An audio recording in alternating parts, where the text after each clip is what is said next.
Mga kapuso, maghanda sa nakaambang taas singil sa kuryente sa Marso. Inaprobahan kasi ng Energy Regulatory Commission ang dagdag singil para pondohan ng mga planta para sa renewable energy. Kung magkano, alamin sa pagtuto ni Jonathan Andal. Lahat na ng klase ng pagtitipid sa kuryente ginagawa na ni Anthony na may negosyong kainan, pero tumaas pa raw ng halos 1,000 piso ang huling bill nila sa kuryente. Ngayon halos din na kami nag-aircon eh. Tapos yung rep namin dati malaki. Ngayon yung maliit na lang. Etong dispenser naman cold na lang siya pero hindi na siya 24 hours.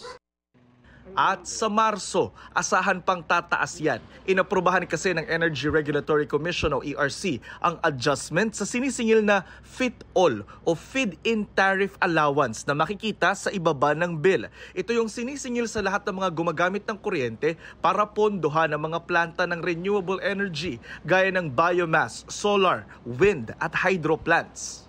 Ang singil dyan ngayon na 8 centavos per kilowatt hour magiging 11 centavos na sa Marso, katumbas ng 7 pisong dagdag sa bill sa mga kumukonsumo ng 200 kilowatt hours sa isang buwan. Sabi ng ERC, kailangan ng dagdag singil dahil nauubos na ang pondo na sumusuporta sa renewable energy ng bansa.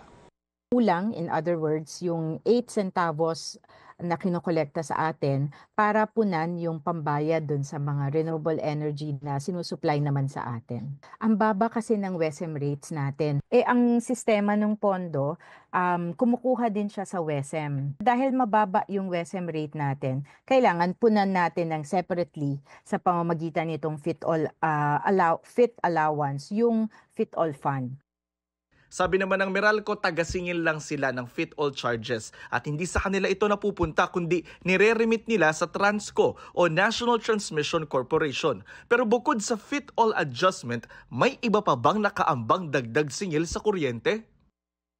Wala po kami pang anunsyo in terms of the generation charge, which is the only cost that usually increases every month.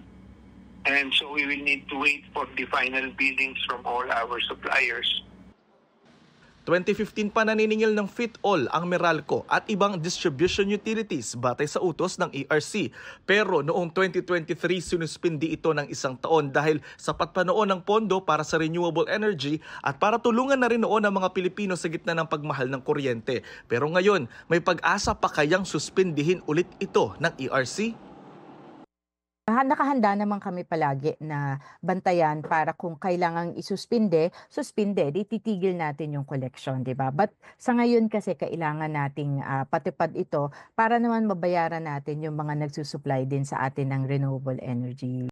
Para sa GMA Integrated News, Jonathan Andal, nakatutok 24 oras.